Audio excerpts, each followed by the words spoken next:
Welcome to First Person Defender, where good guy role players come face to face with unknown attackers in real-world scenarios. Call the police. Stop right here. And Stop right fight here. their way out. Get down on the ground! You're about to set my daughter on fire. There's no way I was gonna let that happen. Get away from her! Get away from her now! You got me in the shoulder, right through center mass of what I was giving you. This force-on-force training uses Simunition, a non-lethal alternative to live ammunition, backed up with live fire training on the range. From home invasions, Get out of my house! active killers, and multiple attackers. Speed kills. Sometimes it's fast speed, sometimes it's slow speed. Each episode of First Person Defender features a situation straight out of real life.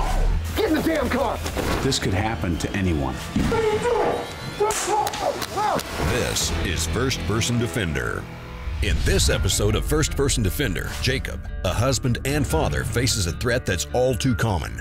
An intruder breaks into Jacob's home and puts his family in danger. The police are minutes away, but this gets ugly immediately.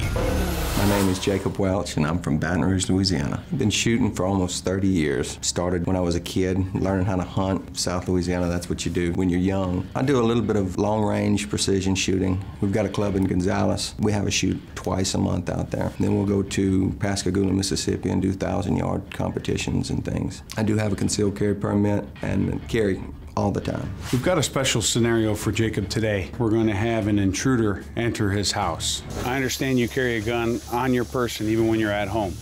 This time you're not going to have your gun on you, but it'll be in a location where you know where it is. The problem Jacob's going to have is he's not just going to be able to exit his house, because we're going to put his kids upstairs. I've got 4 kids, range from 18 to 5 years old. I'd do anything to protect my kids. You have 4 kids, correct? Correct. You may have a couple downstairs with you, maybe your wife's going to be with you, but your kids are going to be upstairs playing, so you'll have to deal with the situation. Here's your gun. Don't close the cylinder until we get into the living room there and we place it. Most people are used to shooting at targets on the same level. The challenge today will be moving up a flight of stairs while engaging at an upward angle. All right, you're going to be here with your wife. Wife, this is your living room. Your stairway is out across the hall, and your front door is right over here on the other side of that wall, okay? Got it. I guarantee you that we're going to ramp this scenario up, and it's going to feel very real for him. Camera operators and other crew in yellow shirts are considered to be invisible. Not sure what I've gotten into, but we'll find out soon. We're on.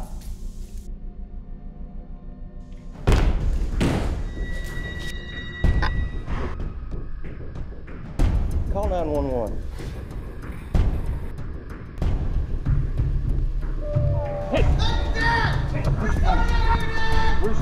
What do you got?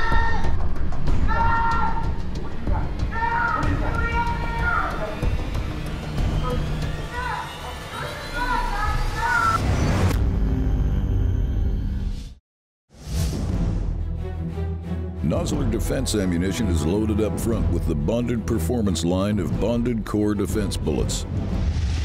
Professionals trust their next move to Nozzler defense.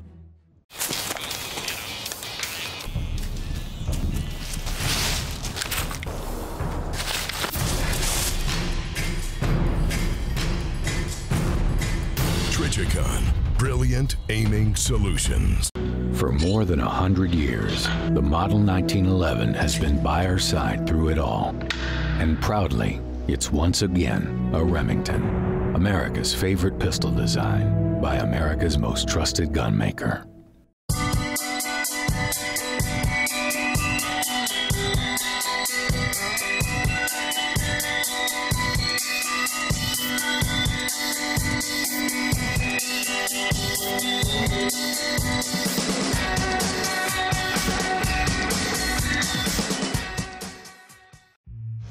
First Person Defender, brought to you by Crimson Trace,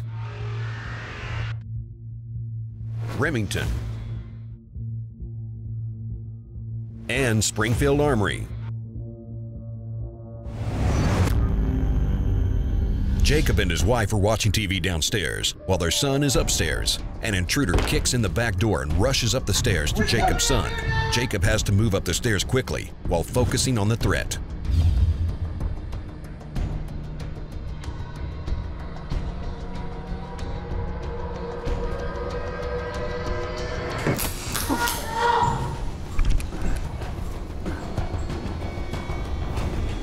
Hey, you call the police? Call 911, yes. Tell them we got one individual down. Hey, y'all all right? Swim back. Whew. That got my adrenaline going. Somebody sounded like they busted in the front door, kicked it in, then I heard my kids upstairs yelling. Called my wife, called the police, and come upstairs and checked everything out. Perp standing here, not really sure who he was, but I thought I saw a firearm in his hands, so I let him have two. Well, you did a good job. Stairs can be a daunting task. It's bad enough that it's hot out here, but man, it gets your heart pumping, everything's moving, you don't know what you're getting into, do you? You have no idea. When Jacob came up the stairs, to me it seemed like forever and a day. So I did see him come up the stairs, and I thought about trying to engage him. As I was pieing around, I caught a spot of him and caught a glimpse of the gun, so I put 3 in his back. I was thinking actually about shooting Ryan. Really? Because he wouldn't shut up. And I thought, man, you know, if he takes any longer, I'm going to put one in Ryan. I got a good life insurance policy on it. Your adrenaline kicks in, and you're walking through the steps that you think that you're going to be doing in your mind, but there are so many other things going on at the same time. At that point in time, it's no longer a game. It becomes the real deal. The body's not going to go where the mind hasn't been. Thinking about when this happens, then I'm going to do that. That kind of stuff's going to get him a lot further in his ability to perform. Jacob's careful movements would be good when investigating an unknown situation. But in this case, faced with a clear threat here, he could have moved faster. Corners are challenging. Combine a corner with stairs, an awkward angle, and a child screaming for help, and you need the best technique possible. While Jacob did a good job, Chris had ideas on how he could improve. What I want to do is I want to show you how I would approach this staircase to move through it quickly. There's 2 danger areas, 2 immediate danger areas. We've got this high corner here, and we've got that blind corner over there on this landing. Yeah. So as I come up these stairs, first thing I do is I want to see this whole area. So I'm going to split the difference, and I'm going to try to have a soft focus, so I stare at nothing and see everything. Make sense? Yeah. So as I come up this, I may go one-handed here right away. I can clear this, and I can see there's nothing there. If there was a threat there, I'd drive the gun to meet my eyes. Since this is clear, I can start coming up here, and I can start coming to a 2-hand grip. Now I want to come back. I don't want to drive right into these stairs. I don't want to come right into it because I'm going to combat clear, do kind of like you ever hear of slicing the pie? Yeah, right, slicing the pie. So this is me starting to slice the pie right near. I come in deep, I'm clear here, I don't need to see anything else. I can come to a 2-handed grip.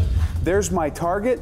I can stop and engage here, or I can engage as I move to this corner, and then I can close in on him, all right? One of the things you gotta be cautious of is when people go two-handed, moving sideways, they want these feet to start crisscrossing. Right. You feel how awkward that was? If I work these stairs and I just use one hand, I can still walk forwards and still control myself until I can get to 2-handed. The key here is knowing where to point the gun and knowing where to look. Now we clear out the cameraman, and Jacob will run the drill with live ammo. This will emphasize the need to keep a wide focus and still get the gun on target quickly.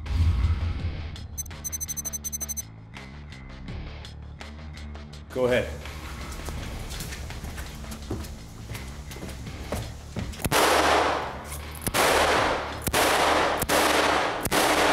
Good job. For some people, finding the red dot can be hard. A lot of people think it's going to really make them shoot better, faster. Well, it will, but you've got to get that motor program of getting used to finding that dot first. Right. One-handed shooting is something that people need to learn, they need to practice. They do call it a hand gun and not a hands gun. That's right. Coming up, Jacob puts his new skills into action. Down on the ground.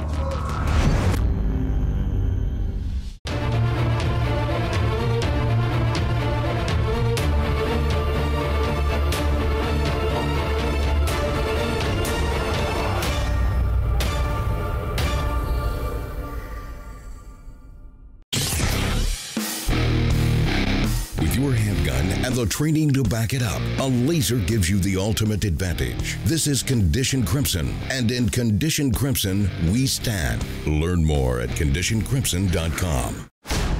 When the bond between hand and gun feels as true as a perfectly placed shot, it's not by accident, it's by design. M&P, advanced by design. First Person Defender, brought to you by Nosler, Simunition, and Smith & Wesson. The first time Jacob climbed the stairs, he used 2 hands on the gun, crossed his feet, and moved too slowly. Chris's training showed him where to look and how to speed up his response. On the second scenario, we definitely wanted to change things up just a little bit. I didn't want to make it just as easy as him coming to the top of that landing and seeing me there. This time, Chris will attack Jacob's son further into the hallway, forcing Jacob to move higher up the stairs before he can engage. The note on this one's a whole lot more than the other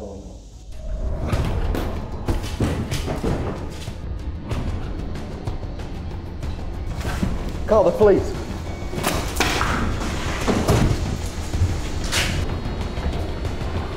Get over here. Yeah, there's somebody up here. Get over here. Get down on the ground. Get down on the ground. Oh.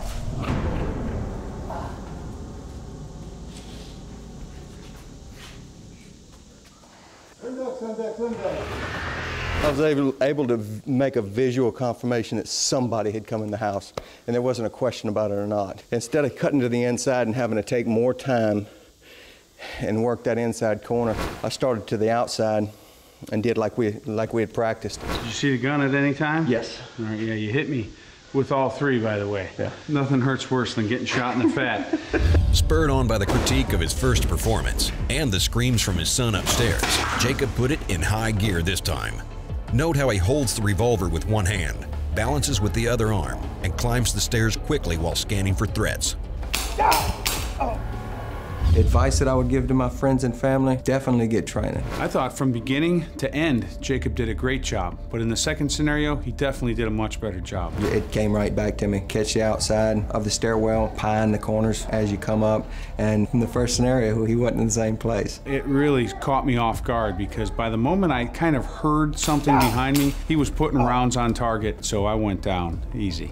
Did you use the sights when you shot at me? I acquired the sights when I was coming up to try to clear. And to be honest with you, I'm not sure if I saw the sight or not when I first shot at you. And like I said, as long as the gun's up in front of your face, you can use that whole gun as a sight, right? You don't need sights on your finger to know you're pointing your finger at people. It's okay to shoot people in the back sometimes, isn't it? Especially if it's a deadly threat to someone that, you know, in your house. Oh, yeah. All right, good job. Thank you. All right.